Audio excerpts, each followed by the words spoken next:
وہ یہ ہے کہ جو 100 مرتبہ ان کلمات کو ادا کرتا ہے، نمبر 1 اس نے 100 قلادہ پہنے ہوئے اونٹوں کو زندہ کو اللہ کی بارگاہ میں دے دیا، نمبر 1 بات۔ نمبر دوسری بات، جو 100 مرتبہ پڑھتا ہے اس نے 100 زین پوش گھوڑوں کو اللہ کے راستے میں جہاد پہ دے دیا، اور جو 100 مرتبہ ان کو پڑھتا ہے اس نے بیت اللہ میں 100 اونٹ ذبح کر کے اللہ کی بارگاہ میں تقسیم کر دیے۔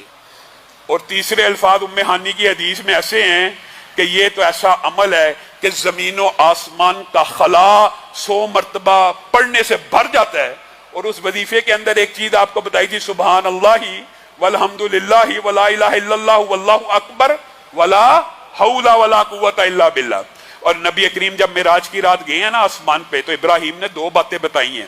ایک یہ کہا تسبیح اور تحمید سے جنت میں پودے لگتے ہیں، اور دوسری بات کیا کہی تھی؟ لا حول ولا قوت الا باللہ، جنت میں کھجور کا ایک پودا ہے۔ اپنے امتیوں کو بتا دینا جنت بہت خوبصورت ہے، لیکن اس کی کاشت کس نے کرنی ہے؟ میں نے اور آپ نے۔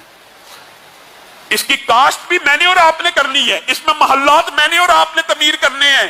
ہمارے اعمال سے محل قائم ہوتے ہیں، ہماری تسبیحات پڑھنے سے وہاں پہ پودے لگتے ہیں۔ تو لا حول ولا قوت الا باللہ، ایک تو ہمارے باپ ابراہیم نے ہم تک یہ پیغام پہنچایا، لا حول ولا قوت الا باللہ ایک مرتبہ بھی بندہ پڑھے گا تو جنت میں ایک پودا لگ جائے گا۔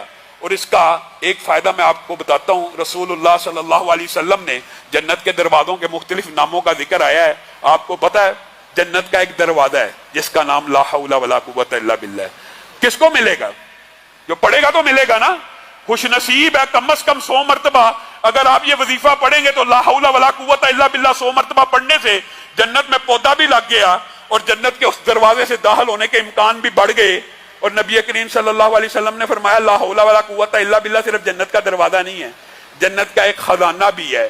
لا حول ولا قوت الا باللہ پڑھو گے وہ خزانہ بھی مل جائے گا، یہاں سے تیاری کرو گے۔ اور اس کلمے کی ایک بہت بڑی فضیلت یہ ہے، آپ نے اگر ہر روز پڑھا آپ تو انشاءاللہ کامیاب ہوگے، لیکن جو بندہ ہر روز نہیں پڑھتا اس کو حالت بیماری میں، حالت غم میں، حالت مصیبت میں یہ کلمہ ضرور پڑھنا چاہیے۔ کیوں؟ رسول اللہ صلی اللہ علیہ وسلم کی یہ حدیث بھی صحیح ہے، جو لا الہ الا اللہ وحدہ لا شریک لہ لہ الملک و لہ الحمد وہو علی کل شیء قدیر کے ساتھ لا حول ولا قوت الا باللہ ملا کے پڑھتا ہے نا، اگر وہ اس بیماری میں فوت ہو جائے گا تو جہنم کی آگ سے بچ جائے گا۔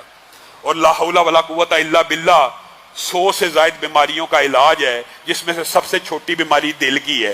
آپ بتائیے دل کی بیماری کو ہم سب سے بڑا سمجھتے ہیں،